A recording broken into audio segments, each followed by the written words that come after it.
Sebelum dilanjut videonya jangan lupa subscribe, like, dan komen.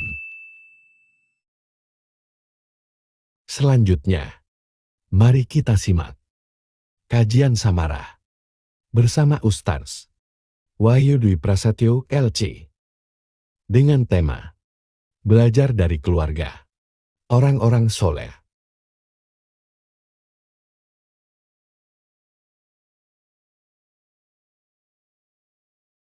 Bismillahirrahmanirrahim. Assalamualaikum warahmatullahi wabarakatuh. Alhamdulillahi rabbil alamin. Innal hamdalillahi nahmaduhu wa nasta'inuhu wa nastaghfiruh. Wa na'udzu billahi min shururi anfusina wa min sayyiati a'malina. May yahdihillahu fala mudilla lahu wa may yudlil fala hadiya lahu. Asyhadu an la ilaha illallah wahdahu la syarika lahu. Wa asyhadu anna Muhammadan abduhu wa rasuluh la nabiyya wa la rasulah ba'da amma ba'd. Alhamdulillah rabbil alamin, jamaah pengajian Ahad pagi masyarakat sepanjang, alhamdulillah Allah Subhanahu wa taala njang menika tasih maringi kathah kenikmatan ingkang ageng nggih menika nikmat iman, nikmat Islam, nikmat taufik. Allah Subhanahu wa taala tasih maringi taufik njang menika Allah Subhanahu wa taala gambelaken dugi ngrawuhi pengajian Ahad pagi. Mlebete nggih thalabul ilmi. Tiyang niku nek saged Allah Subhanahu wa taala paringi taufik thalabul ilmi, nah niku nikmat boten saged dibandingaken kalian nikmat-nikmat sanesipun. Kalih nggih Imam Syafi'i rahimahullah beliau nyebutaken nggih thalabul ilmi khairun min sholatin nafilah. Insyaallah nek pas enjang menika niki jarang tiyang niku kok saged salat nafilah. Biasane nek sebagian tiyang niku ba'da subuh terus zikir, sabare zikir mungkin maos Quran dugi syuruk terus salat nafilah. Niku kan pahalane ageng niku. Rasulullah sallallahu alaihi wasallam ngendikaken tiyang niku nek saged kelakoni niku wau kanat ka ajri umratin tamatin. Seperti pahala umrah sempurna. Nah, saged bibaran salat subuh berjamaah terus lungguh zikir maos Quran napa zikir lanjut zikir napa gantos maos Quran dugi waktu syuruk terus nembe salat nafilah. Ini kan jarang, ini saged dihitung lah. Pendak masjid niku insyaallah saged dihitung. Kadang ya bar subuh masjid biasanya pun kosong. Tapi nggih niki kan secara fadilah sampun ageng. Nah, tiyang menika nek supamine saged ngrawuhi thalabul ilmi, saged ngrawuhi pengajian thalabul ilmi, nah niku Imam Syafi'i niku ngendika tiyang menika luweh ganjarane niku luweh utami dibandingaken tiyang niku wau nglakoni salat nafilah. Dados thalabul ilmi insyaallah niki termasuk nikmat ingkang ageng ingkang Allah Subhanahu wa taala paringaken dumateng hamba-hambanipun.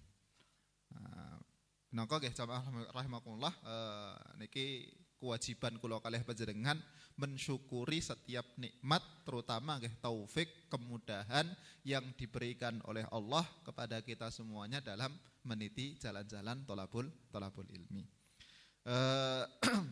Jamaah rahimakumullah, niki biasane rusat sanib niku membahas kaitan keluarga nggih. Keluarga sampun dugi surat Al-Baqarah gitu nih. Surat Al-Baqarah. Niki mungkin nek pembahasan kaitan keluarga mungkin surat Al-Baqarah lan sakbare niki mungkin insyaallah kersane dilajengaken saat sanep mungkin. Nah niki tesih pembahasan kaitan keluarga insyaallah, kaitan keluarga. Pembentukan keluarga Islami. Nah, kenapa kok dalam kita menjalani kehidupan itu kan ada yang namanya keluarga, pertama jelas itu kan fitrah. Allah Subhanahu wa taala niku dadosaken tiyang niku asline berpasang-pasangan. Tiyang niku berpasang-pasangan. Ini secara fitrah. Nah, nek sumpamine enten tiyang niku kok mboten purun berpasang-pasangan, Berarti niki kan aslinya niku keluar dari fitrah utama manusia. Fitrah keluar dari fitrah utama manusia. Nah, karena aslinya memang Allah Subhanahu wa taala menciptakan manusia untuk dia berpasang-pasangan. Nah, kemudian dari pasangan tersebut terbentuklah yang namanya keluarga. Makanya sumpamine tiyang niku kok boten purun nikah. Boten purun nikah, nah niku mengkeh mlebete faman raghiba an sunnati falaisa minni. Orang kalau seumpamanya dia tidak mencintai, tidak mengikuti sunnahku yaitu Rasulullah SAW, maka bukan termasuk bagian dari golongan Rasulullah SAW. Karena dalam pernikahan itu kan ada hikmah yang besar. Selain pertama itu fitrah, kemudian berbagai macam faedah dan hikmah yang Allah Subhanahu wa taala tetapkan dalam yang namanya pernikahan. Tapi nek sumpamane tiyang niku mboten purun nikah sedanten. Terus mengke pripun? Mengke telas, tiyang niku kan telas mboten enten. Mboten enten tiyang mengke. Kados sakniki negara Jepang. Bapak-bapak, ibu-ibu, negara Jepang kan termasuk negara yang sekarang mengalami krisis kelahiran. Mengalami krisis kelahiran. Sampai kepala negara itu terpusingkan bagaimana membuat program orang-orang mau menikah dan punya anak. Jadi membuat program bagaimana orang-orang supaya mereka menikah dan punya anak. Alhamdulillah tang Indonesia niku mboten sah dikengken kalih negara nggih insyaallah mengke anak-anak niku kathah insyaallah. Nah, cuman di negara Jepang niku termasuk program karena akhir-akhir tahun ini ada prediksi kalau seumpamanya sampai beberapa tahun yang akan datang tidak ada perkembangan, bisa jadi masyarakat Jepang itu habis. Masyarakat Jepang bisa habis. Karena yang sekarang menikah tinggal yang usia-usia tua. Nah, usia-usia muda mereka tidak mau menikah, lebih memilih hidupnya sendiri. Atau yang mau menikah cuman tidak mau punya anak. Jadi yang mau menikah tidak mau punya anak. Maka dibuat program, saya pernah dengar dibuat program itu kalau orang dia punya anak, nah ada pembiayaan dari negara. Jadi diberikan subsidi pembiayaan dari negara untuk anak yang lahir tersebut. Ini nek sumpah meneta Indonesia enten subsidi pembiayaan anak dibiayai sekolah dari sejak usia tertentu sampai usia tertentu nggih niku masyaallah niku. Insyaallah mungkin semangat ngatah-ngatahin keturunan niku insyaallah tambah kathah. Nah, jadi di Jepang terjadi krisis kelahiran. Krisis kelahiran. Nah, makanya kenapa? Karena orang dia tidak mau menikah. Kemudian yang kedua yang menikah pun dia tidak mau punya anak. Jadi orang-orang itu sudah mulai kelihatan tua-tua, yang menikah kelihatan tua-tua, yang muda-muda sampai kemudian usia-usia tanggung 30 tahun, 35 tahun, belum menikah. Mulai menikah mungkin di usia 40-an tahun itu pun masih tetap tidak ingin punya anak. Nah, makanya termasuk hikmah Allah Subhanahu wa taala dalam yang namanya pernikahan kersane keturunan niku bersambung. Keberlangsungan kehidupan manusia karena kalau lama-lama tidak ada kelahiran baru. Jadi tingkat kematian dan tingkat kelahiran tidak sebanding. Lebih banyak kematian dibandingkan dengan kelahiran. Berarti kan lama-lama niku suwe-suwe nggih entek. Wong niku kan telas. Soalnya kematian lebih banyak dibandingkan dengan yang namanya kelahiran. Makanya fitrah yang Allah Subhanahu wa taala tetapkan kepada manusia. Nah, manusia ditetapkan oleh Allah untuk mereka pertama berpasang-pasangan. Itu secara fitrah, manusiawi. Makanya biasanya enten tiang pun usia 25 tahun, 26, 27 belum menikah, kadang mungkin sudah mulai gelisah nih. Mulai bingung. Napa mulai nak tiang setri? Orang tua pun juga mulai bingung loh. Anak sudah punya anak perempuan usia 25 tahun, 26 tahun kok mungkin belum ada yang lamar. Menjadi beban tersendiri bagi orang tua gelisah. Waduh kok anak wedok ki kok urung enek sing nglamar. Anak laki-laki usia 30 tahun ke atas, 31, 32 kok belum ada keinginan untuk menikah. Nah, orang tua mesti ngojok-ngojoki. Ini kan secara fitrah dengan berbagai macam hikmah. dengan berbagai macam hikmah yang Allah Subhanahu wa taala tetapkan dalam pembentukan keluarga. Nah, cuman kita sebagai seorang muslim yang kita lihat kan tidak hanya sekedar apa yang menjadi pembahasan umumnya manusia. Umumnya manusia mereka karena memang menjadi kebutuhan untuk menikah. Terus habis itu selanjutnya mereka memiliki keturunan untuk berlangsung kehidupan manusia, punya anak dan seterusnya. Itu umumnya orang.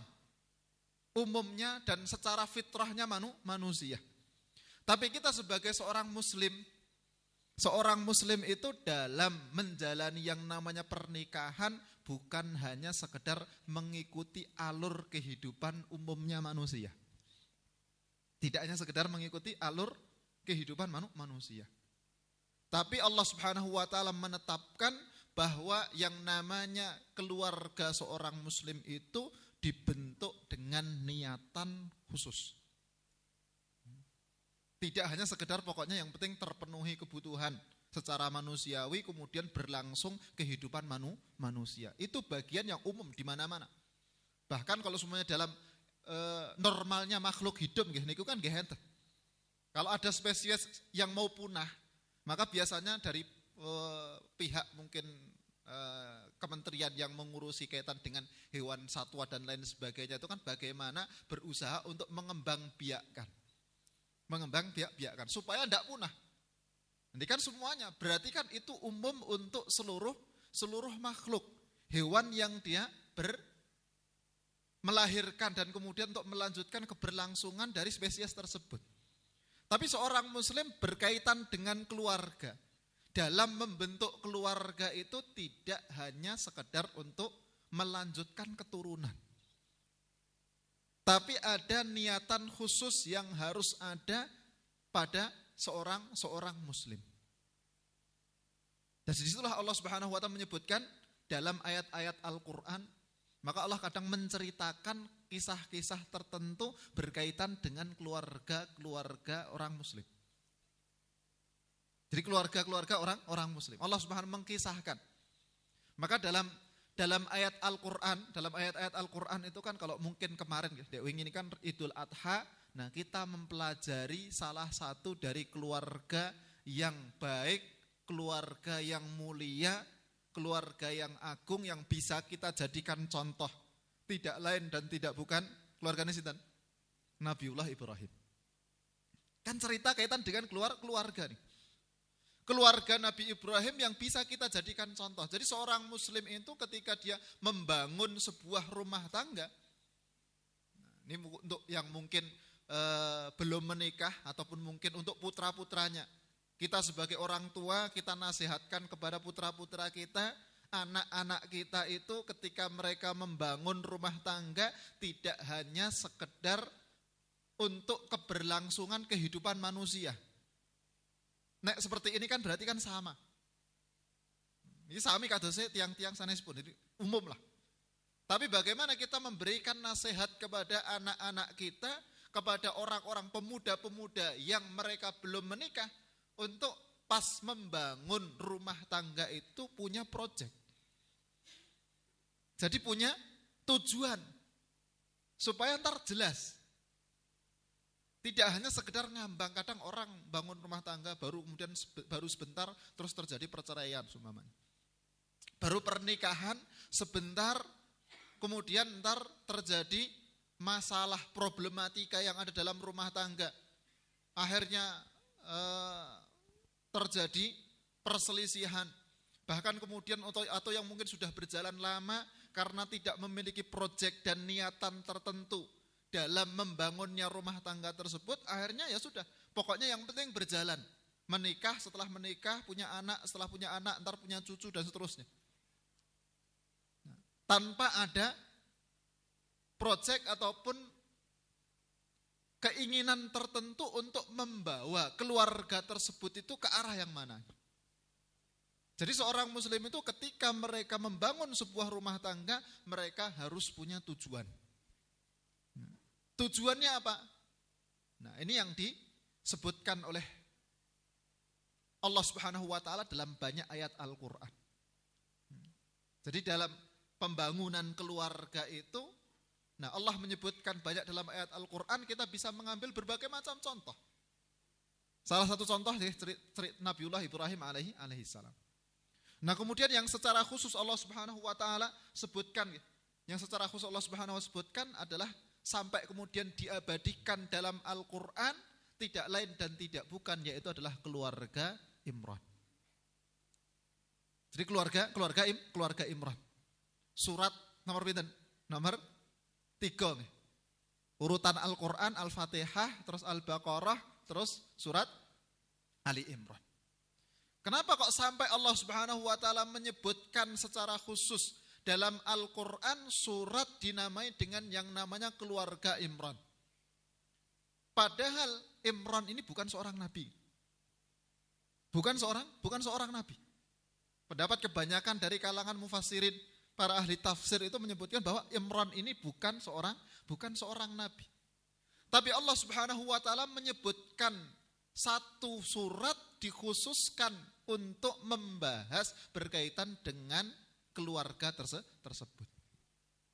Jadi keluarga Imran. Karena memang ada kisah unik, kisah yang memiliki banyak faedah, banyak keutamaan, bisa diambil untuk menjadi sebuah contoh proyek dalam pembentukan sebuah keluarga. Dijadikan sebagai sebuah contoh. Kenapa kok kita mulai? Kenapa Allah menyebutkan banyak dimulai dari keluarga? Karena keluarga itu adalah dilihat sebagai komponen kumpulan terkecil bagian dari masyarakat. Komponen terkecil bagian dari masyarakat. Seumpama ini keluarga niku insyaallah keluarga ingkang sae, mengke masyarakat niku insyaallah nggih dados masyarakat ingkang sae. Keluarga kalau sudah menjadi keluarga yang salihah, keluarga yang baik, keluarga yang tidak ada kriminal, keluarga yang mereka menjunjung tinggi akhlak-akhlak mulia, otomatis akan menjadikan masyarakat di suatu daerah mereka juga akan menjadi masyarakat yang mulia. Maka dimulai dari keluarga. Pembentukan islah kita memperbaiki masyarakat itu bisa kita mulai dari keluarga kita.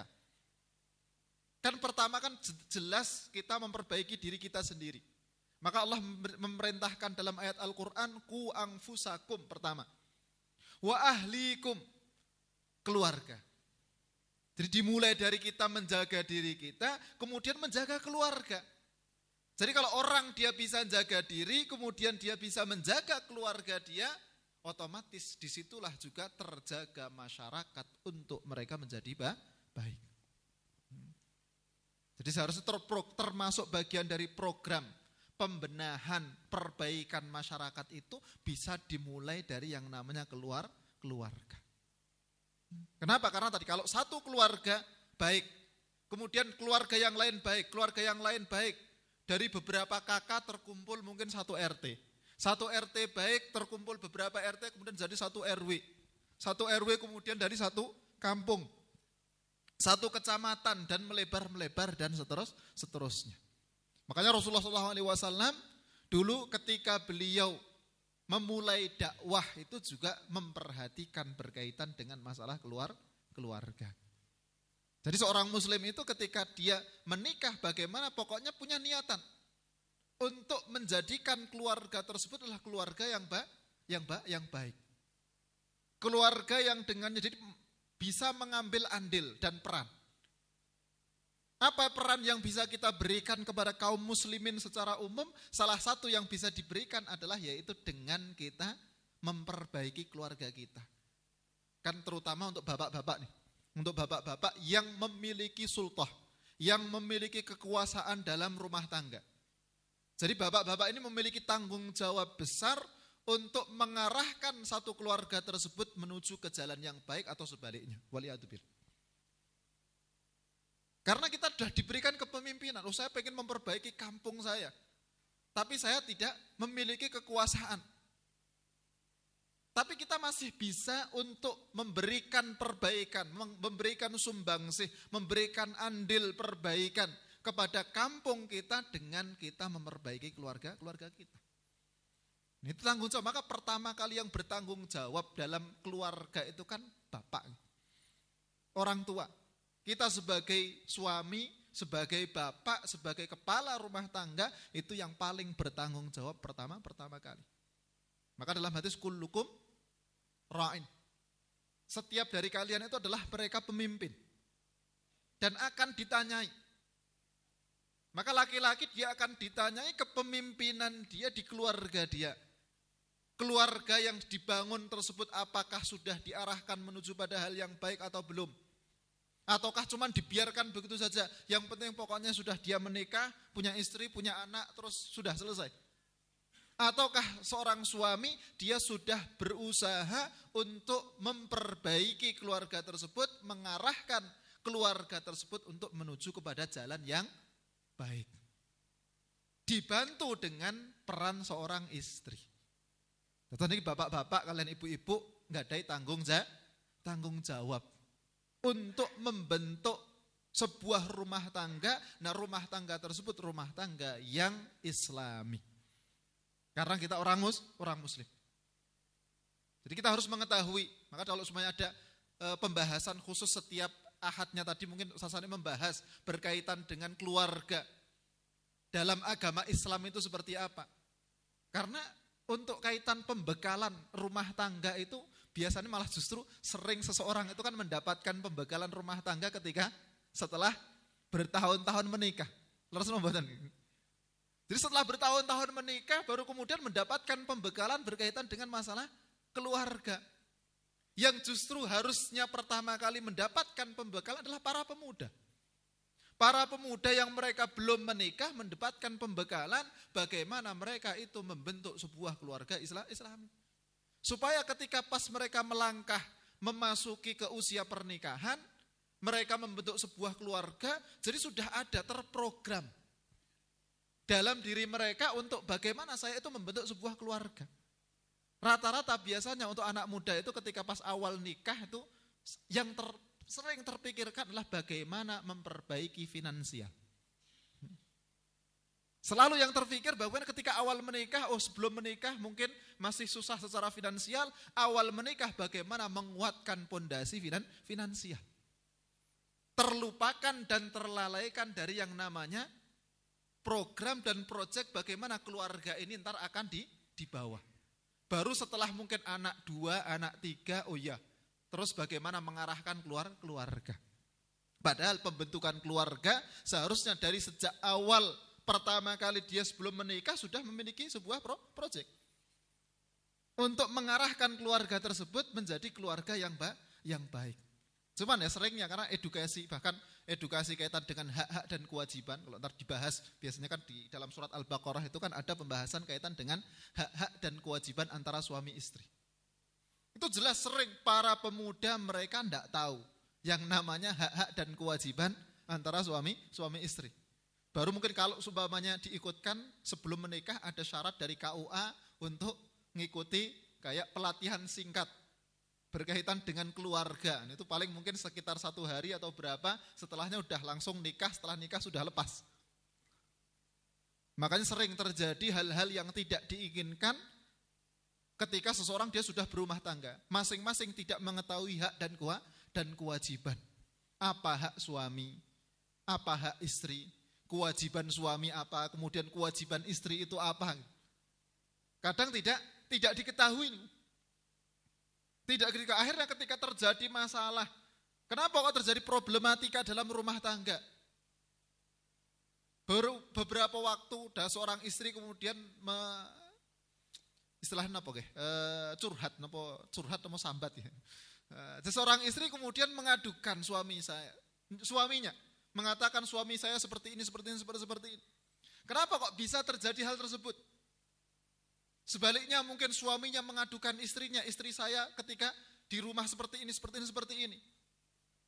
Jadi masalah-masalah yang terjadi dalam rumah tangga terjadi karena apa? Seringnya adalah karena kaitan dengan hak dan kewajiban yang tidak diketahui oleh masing-masing.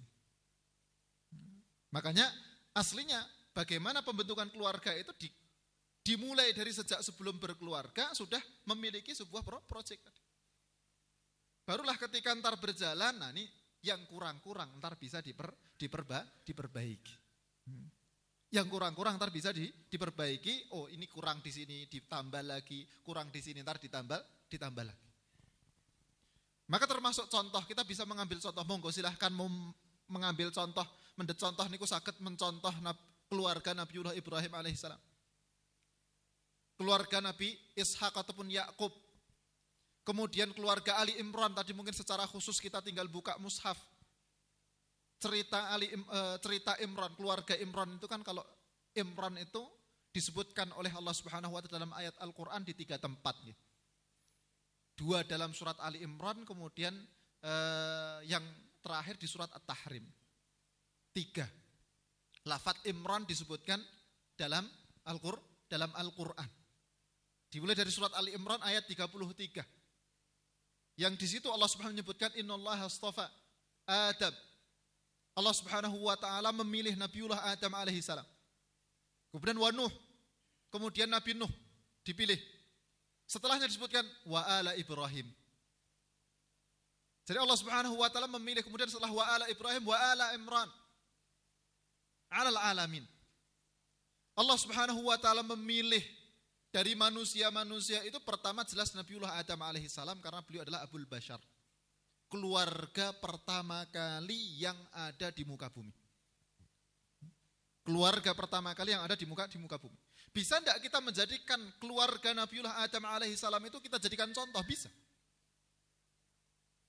Loh kan di keluarga Nabi Adam ada perseteruan antara seorang anak dengan anak yang lainnya. Justru ketika kita mendapatkan sebuah perseteruan dalam satu keluarga tertentu, nah kita bisa mempelajari bagaimana mengatasi perseteruan dalam rumah tangga, dalam keluarga. Karena kadang dalam keluarga itu yang namanya anak-anak itu tidak semuanya kok damai, tidak. Kadang ada permusuhan satu sama lain antara satu anak dengan anak yang lain, dan itu normal. Maknanya normal itu adalah sesuatu yang memang itu fitrah. Bukan kok berarti normal terus habis itu kita biarkan, bukan. Tapi memang kadang ketetapan Allah Subhanahu wa taala dalam keluarga itu kan ada perselisihan. Entah perselisihan antara suami istri, entah perselisihan antara orang tua dengan anak, entah perselisihan antara anak dengan anak. Dan itu Allah Subhanahu wa taala jadikan dalam Al-Qur'an ada. Kenapa kok ini keluar loh? Bukankah ini keluarga-keluarga yang baik? Tapi kok masih ada perseteruan? Justru disitulah kita bisa mengambil contoh. Kalau keluarga ideal, keluarga yang baik, yang disebutkan oleh Allah dalam Al-Quran itu tidak ada perselisihan sama sekali, kita bingung ntar. Kebingungan untuk mencari contoh. Makanya dalam keluarga Nabiullah Adam alaihissalam terjadi perseteruan antara anak dengan anak. Keluarga Nabiullah Ibrahim alaihissalam terjadi antara seorang anak Nabiullah Ibrahim dengan ayahandanya, dengan orang tuanya. Kadang kita menghadapi seorang anak yang dia baik berhadapan dengan orang tua yang mungkin kurang baik. Bagaimana kita bisa menghadapi tersebut? Coba kita lihat kepada keluarga Nabiullah Ibrahim. Anak kita saling berseteru, kita bisa lihat kepada keluarga Nabiullah Yusuf alaihissalam bersamaan dengan anak-anaknya. Disitulah kita bisa mengambil setiap contoh-contoh keluarga yang ada dalam Al-Quran, yang dengannya itu adalah sesuatu yang dia itu menjadi sebuah realita yang ada pada kondisi kehidupan manusia. Karena orang kadang membayangkan keluarga ideal adalah keluarga yang tidak ada masalah sama sekali. Jadi keluarga ideal pokoknya bagaimana saya punya keluarga tidak punya masalah sama sekali. Anak-anak semuanya baik, soleh dan solihah. Kemudian orang tuanya baik semuanya, tidak ada problematika. Kadang kita menggambarkan keluarga ideal dengan hal tersebut ketika kita mendapati sebaliknya. Allah uji kita dengan istri kita, Allah uji kita dengan suami kita, Allah uji kita dengan anak-anak kita. Kadang kita tidak siap. Padahal itu bukan menjadi sebuah patokan mutlak bahwa keluarga ideal, keluarga Islami adalah ketika semuanya berjalan normal sesuai dengan keinginan kita. Hendak. Kita bisa tadi kalau dalam ayat Al-Quran disebutkan Allah pertama Nabiullah Adam alaihissalam. Kemudian Nuh alaihissalam. Allah memilih Nabiullah Nuh alaihissalam, kita bisa melihat kepada keluarga beliau. Nabiullah Nuh alaihissalam memiliki keluarga jelas pertama beliau mendapati ujian dari anaknya. Anak yang dia anak seorang nabi. Kita tidak bakal mengatakan, maka dalam dunia pendidikan itu kadang orang ketika dia sukses mendidik adalah ketika anaknya itu dia betul-betul jadi anak yang soleh dan solehah. Kalau semuanya anak tersebut dia tidak soleh dan solehah, berarti dia gagal mendidik keluarga tersebut. Padahal kalau kita kembalikan keluarga Nabiullah Nuh alaihissalam, apakah kita katakan beliau gagal dalam mendidik keluarganya? Tidak. Beliau berhasil dalam mendidik keluarganya, tapi disitulah ujian. Allah Subhanahu wa ta'ala kadang menguji seseorang dengan anaknya. Maka anak Nabi Nuh ini ketika diminta untuk ikut bersama dengan beliau membangkang. Maka kalau kita mendapati anak kita itu susah, kita bisa mencontoh bagaimana kita bermuamalah, kita memperlakukan anak-anak kita sebagaimana yang dilakukan oleh para al-anbiya, para nabi, wal mursalin, para rasul, kemudian para solihin, orang-orang soleh dalam membina keluarga-keluarga mereka. Karena kadang ada hal-hal yang dia di luar kemampuan kita sebagai seorang manusia. Kita sudah berusaha semaksimal mungkin untuk mengarahkan anak kita untuk menjadi baik, tapi ternyata disitulah ujiannya. Allah menguji kita. Anak kita ternyata kita arahkan agak susah. Anak kita arahkan agak susah. Apakah orang tersebut ketika dia sudah betul-betul mengarahkan anaknya, terus habis itu anaknya ternyata susah, memang tidak mau diarahkan, terus kita katakan, oh berarti si A ini dia gagal dalam membangun keluarga. Tidak. Jadi tidak kita katakan gagal. Kenapa? Karena disitulah ujiannya. Ada ujian keluarga. Yang penting ketika orang tuanya berjalan sebagaimana apa yang diperintahkan oleh Allah dan Rasulnya, berarti dia sukses. Cuman memang ujiannya di situ. Nabiullah Lut alaihissalam, ketika beliau memiliki sebuah keluarga, ternyata istri beliau membangkang. Jadi Allah jadikan di antara para nabi itu kan contoh-contoh kejadian-kejadian yang kadang kita hadapi dalam realita kehidupan kita. Jadi tidak kok semua Allah ceritakan dalam Al-Quran keluarga semuanya, keluarganya baik semuanya. Sebagaimana mungkin keluarga Rasulullah SAW memiliki istri-istri yang baik, kemudian anak-anak yang baik. Ya ini kalau bisa tercapai, ya ini paling baik. Tapi kadang kan tidak semuanya bisa mencapai derajat tersebut. Tidak bisa mencapai kepada titik tersebut. Kita berusaha untuk menjadikan keluarga itu, ya keluarga sebagaimana keluarganya Rasulullah SAW memiliki istri, istrinya Masya Allah, Alhamdulillah semuanya baik. Memiliki anak-anaknya Alhamdulillah semuanya baik. Ini titik yang paling utama yang ingin kita capai. Proyek utamanya. Tapi dalam kondisi yang lain ketika kita mendapati ternyata tidak sesuai dengan apa yang kita harapkan tadi, yang kita gariskan tadi, kita bisa melihat kepada keluarga-keluarga dari nabi-nabi yang lain, bagaimana beliau-beliau mengurusi ataupun mengatasi permasalahan dan problematika yang ada dalam rumah tangga tersebut.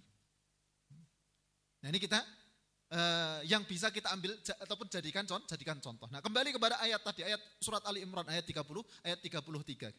Allah Subhanahu wa ta'ala memilih Nabi Adam, kemudian Nabi Nuh, kemudian keluarga Ibrahim, wa ala Ibrahim, kemudian wa ala Imran, keluarga Imran. Setelah keluarga Nabi Ibrahim, keluarga Imran. Kenapa? Karena ini saling bersambung.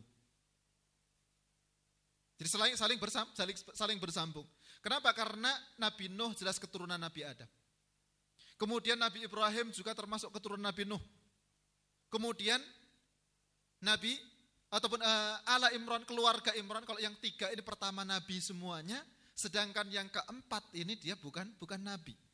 Tapi Allah Subhanahu wa ta'ala pilih memang secara khusus untuk dijadikan keluarga yang baik, keluarga yang mulia, keluarga yang agung, yang setelahnya ntar Allah akan memberikan kebaikan-kebaikannya di keturunan-keturunan yang akan datang. Maka Allah pilih khusus keluarga Imran. Jadi tidak disebutkan nabi yang datang setelahnya. tapi dipilih satu kepala keluarga, yaitu Imran tadi itu, kemudian untuk Allah muliakan keluarga tersebut dan abadikan dalam ayat Al-Quran, menjadi nama dari salah satu surat dalam Al-Quran, supaya kita bisa mengambil sebuah contoh. Contoh apa yang bisa kita ambil dari keluarga Imran? Contoh apa? Gambaran globalnya jelas, pertama keluarga Imran itu tidak mungkin kok dipilih oleh Allah Subhanahu wa Ta'ala kecuali memang keluarga yang baik. Maka keluarga Imran itu memang disebutkan ada dua. Kalau ada dua, ada Imran yang tadi, yang ini sebagai keluarga Imran disebutkan dalam surat Ali Imran. Kemudian ada Imran yang lain, yaitu orang tua dari Nabi Musa alaihissalam. Orang tua dari Nabi Musa alaihissalam. Tapi yang dijadikan pembahasan oleh Allah Subhanahu wa Ta'ala dalam surat Ali Imran adalah keluarga Imran yang dia adalah orang tua dari ibunda Maryam alaihissalam. Orang tua ayahanda dari ibunda Maryam yang akan melahirkan Nabi Isa. Jadi keluarga yang betul-betul dalam keluarga yang soleh, keluarga yang baik.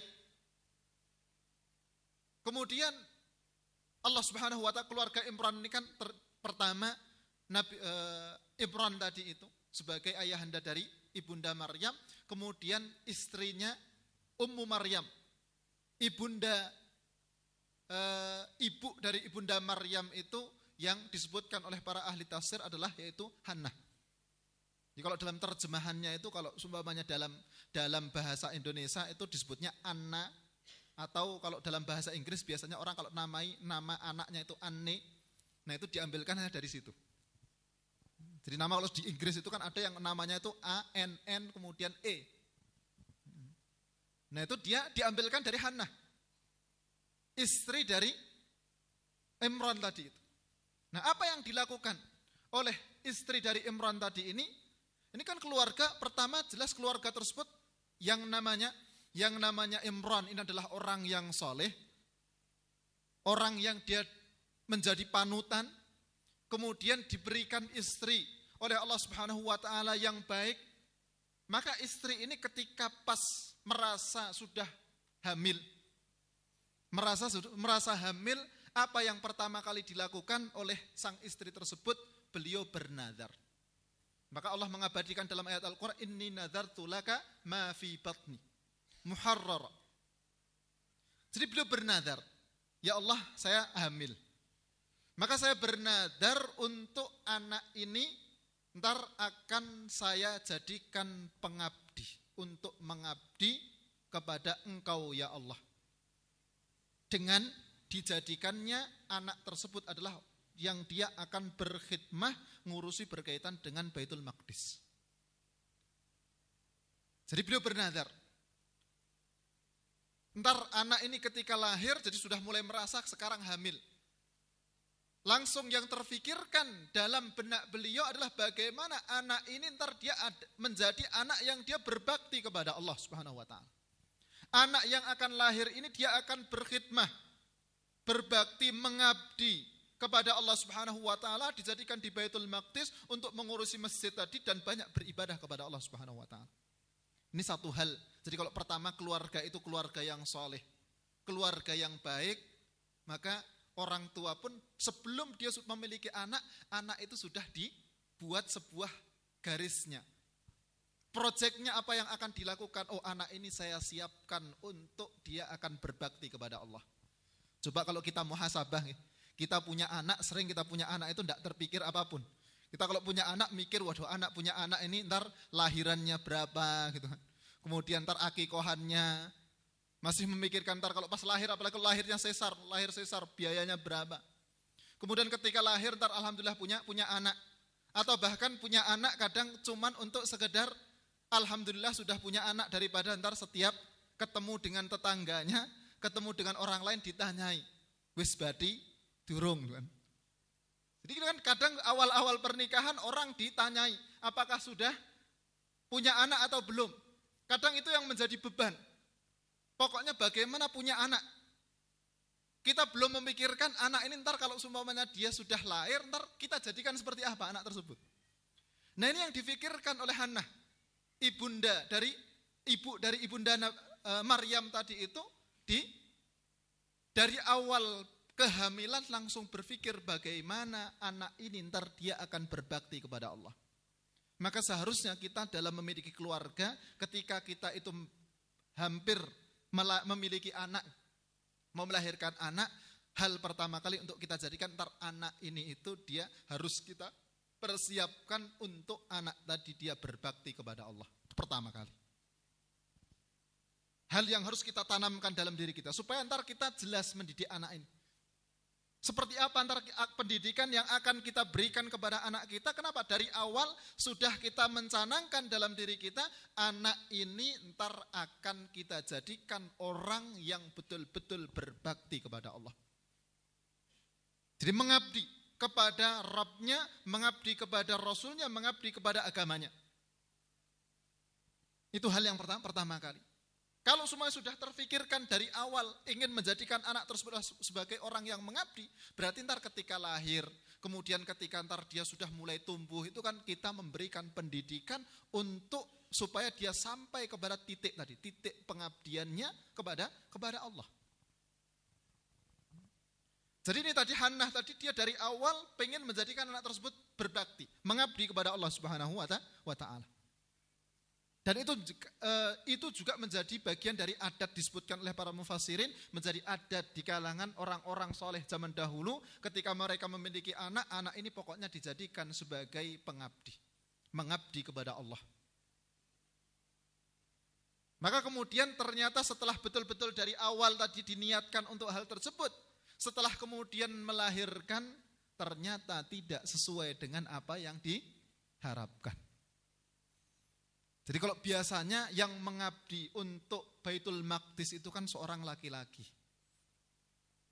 Ternyata ketika lahirnya perempuan. Jadi ketika lahir ternyata perempuan.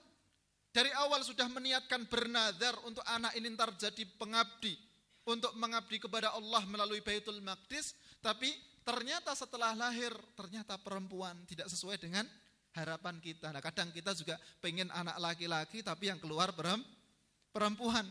Pengen anak perempuan ternyata yang keluar laki-laki. Jadi ada seorang keluarga itu punya anak laki-laki terus. Berharap pengen punya anak perempuan. Keluar laki-laki ternyata.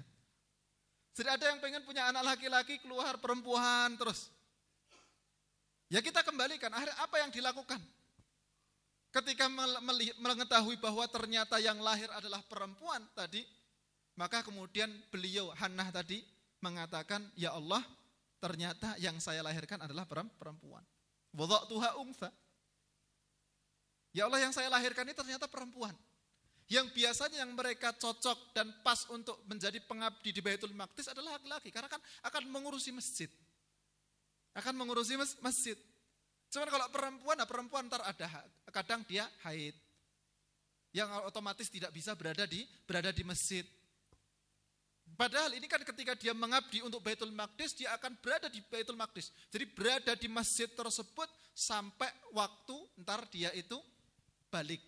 Ketika sudah balik ada dua pilihan. Jadi dulu biasanya termasuk adat yang dilakukan oleh orang-orang soleh itu ketika dia memiliki anak tadi dinazarkan untuk dia mengabdi untuk Baitul Maqdis. Sampai entar usia balik, setelah usia balik entar dia diberikan pilihan. Antara tetap mengabdi di Baitul Maqdis lagi atau mungkin dia pergi silahkan kemana. Yang umumnya adalah dilakukan oleh laki-laki. Cuman tadi ternyata yang keluar adalah perempuan. Apakah kemudian beliau merasa tidak sesuai dengan karena tidak sesuai dengan apa yang diinginkan oleh beliau, kemudian beliau marah kepada Allah? Tidak. Jadi dulu pernah ada keluarga itu yang karena mengharapkan untuk punya anak perempuan, karena ketika itu yang lahir laki-laki, akhirnya malah justru suaminya itu marah-marah. Padahal kan apa urusannya, kita mau keluar laki-laki, mau keluar perempuan kan juga tidak bisa. Kita tidak bisa memilih. Jadi pernah ada satu keluarga itu punya anak laki-laki, cuman habis itu karena yang pengennya anak perempuan, sudah pertama itu di USG ketika itu mungkin sudah zaman lama, di USG itu perempuan tapi ternyata yang keluar adalah laki-laki. Akhirnya suaminya malah marah. Jadi kan juga tidak tepat juga, namanya kelahiran itu kita tidak bisa memilih. Tidak bisa memilih. Keluar lagi laki-laki. Nah disinilah juga apakah kemudian beliau itu merasa kecewa dengan apa yang menjadi ketetapan Allah? Enggak. Tapi beliau berserah diri kepada Allah Subhanahu wa ta'ala. Berserah diri kepada Allah, ya Allah ini saya melahirkan perempuan. Yang dulu saya itu menadarnya adalah laki-laki. Kalau laki-laki ntar dijadikan sebagai pengabdi Baitul Maqdis, tapi ternyata lahirnya perempuan. Maka diserahkan kepada Allah Subhanahu wa ta'ala. Apakah Allah terima atau tidak? Tapi ternyata Allah Subhanahu wa ta'ala karena berserahnya diri tersebut, fataqabbalaha rabbuha biqabulin hasan. Maka Allah Subhanahu wa ta'ala terima. Walaupun bukan seorang laki-laki, tapi seorang perempuan, tapi ternyata Allah Subhanahu wa ta'ala terima nazar tersebut untuk dijadikan anak perempuan ini tadi itu, dia adalah anak yang dia mengabdi di Baitul Maqdis. Maka dinamai anak perempuan tersebut dengan Maryam. Maryam itu kalau dalam bahasa Arabnya disebut sebagai al-abidah. Seorang abidah. Seorang yang dia beribadah, taat beribadah. Dinamai dengan nama tersebut supaya apa? Tafaulan. Maka kita sebagai orang tua ketika memberi nama anak itu ya kita memberi nama anak yang baik.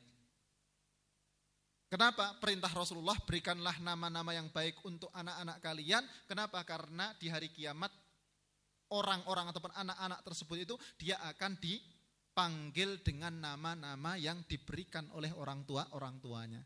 Fahassinu asma'a abnaikum. Perbaikilah, jadikanlah baik nama dari anak-anak kalian. Maka kalau kita nyari nama, ya kita pilihkan nama yang baik, jangan ngasal. Kadang ada yang namai anaknya itu pokoknya yang celeneh-celeneh, supaya beda dari yang lain-lainnya.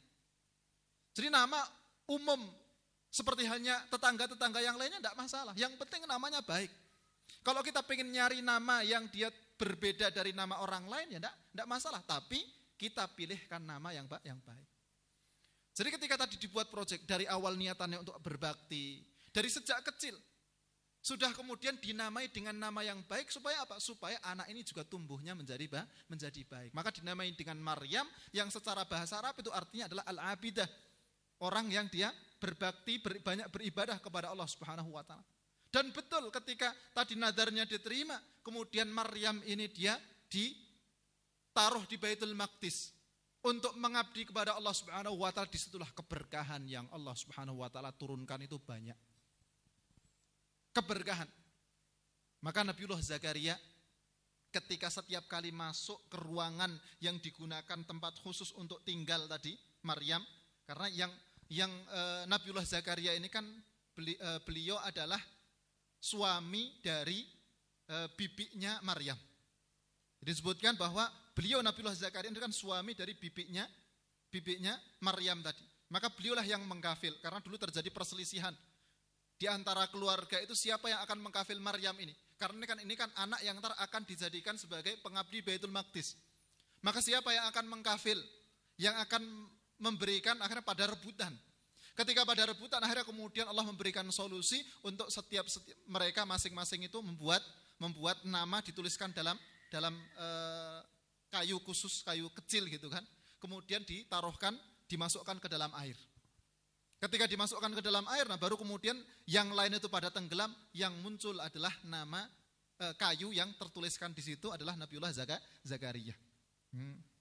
Ketika terjadi perselisihan di antara dan ini Allah Subhanahu wa ta'ala sebutkan kisahnya juga dalam Al-Qur'an. Maka beliaulah yang mengkafil. Jadi Nabiullah Zakaria mengkafil dan terlihat keberkahan yang Allah berikan kepada anak tersebut dari sejak kecil. Setiap kali beliau masuk ke ruangan yang digunakan untuk tinggal Ibunda Maryam tadi, di situ selalu ada makanan.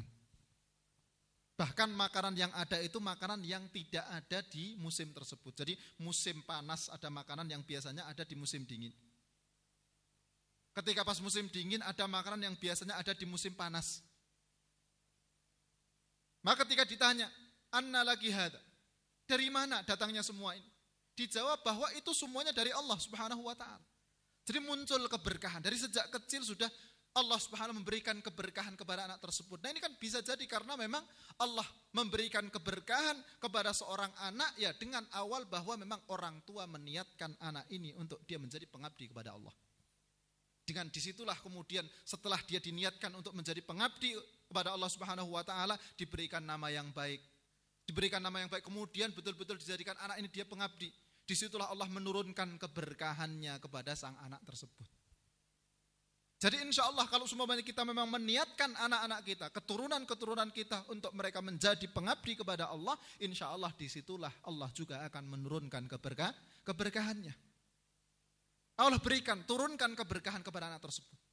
Dan pengabdi di sini, nah, kalau kita dalam konteks kita di kehidupan kita, bukan kok kemudian pengabdi tersebut dia adalah pengabdi yang semuanya kita jadi pokoknya jadi takmir masjid atau mungkin jadi seorang ustadz, enggak. Kita bisa menjadikan anak kita mengabdi kepada Allah dengan berbagai macam profesi yang dia miliki. Tapi yang jelas arahnya jelas, dia mengabdi kepada Allah. Mengabdi kepada Allah dari melalui jalur apa? Menjadi seorang dai. Mengabdi kepada Allah Subhanahu wa taala menjadi seorang pedagang. Jadi ketika dia menjadi pedagang, kita katakan, nak, kamu itu kewajiban mengabdi kepada Allah. Walaupun kamu berdagang, bagaimana dia tanamkan dalam diri dia bahwa saya berdagang itu untuk mengabdi kepada Allah. Jadi ketika dagang itu tidak cuma kaitan dengan materi. Yang difikirkan itu tidak pokoknya bagaimana dia mendapatkan keuntungan yang besar. Tapi bagaimana dia berdagang, oh saya berdagang karena saya mengabdi kepada Allah, bagaimana hasil dari perdagangan yang saya lakukan ini untuk kita berikan kepada Allah Subhanahu wa taala fisabilillah. Jadi dari berbagai macam profesi aslinya bisa kita menjadikan anak kita mengabdi kepada Allah. Yang jelas dari awal harus kita tanamkan kepada anak kita. Kamu jadi apapun, profesi apapun yang kamu jalani, tapi kamu tetap bagaimana mengabdi kepada Allah Subhanahu wa taala melalui profesi yang engkau jalani. Jadi anak itu terarah. Tidak ngambang, tidak kebingungan. Dia punya tujuan hidup yang jelas. Tujuannya apa? Mengabdi kepada Allah. Yang dengannya insya Allah dia juga akan terus berjalan dalam kondisi yang baik. Nah ini mungkin sepenggal kisah ataupun sepenggal bagian dari pembelajaran-pembelajaran yang kita bisa ambil dari keluarga Imran tadi. Bukan seorang nabi, tapi ternyata Allah Subhanahu wa taala menurunkan keberkahan yang banyak kepada keluarga tersebut. Nah ini semoga Allah Subhanahu wa taala memudahkan kita. Nanti silahkan bisa dibaca itu kalau semuanya dalam ayat Al-Qur'an di surat Ali Imran itu ayat 33 dan seterusnya. Nanti silahkan dibaca tafsirnya, bisa ditadaburi makna-makna dari ayat-ayat tersebut supaya nanti kita bisa mengambil pembelajaran-pembelajaran yang ada pada keluarga Imran yang Allah Subhanahu wa taala berikan keberkahan pada keluarga tersebut. Mengaten ini sampun jam 7.00 niki malahan ngapunten makaten ingkang saged kula aturaken sedaya kelepatan dan pangapunten kula tutup doa kafaratul majelis. Subhanakallahumma wa bihamdika asyhadu an la ilaha illa anta astaghfiruka wa atubu ilaik. Billahi taufiq hidayah wa ridha wal inayah. Assalamualaikum warahmatullahi wabarakatuh. Waalaikumsalam warahmatullahi wabarakatuh.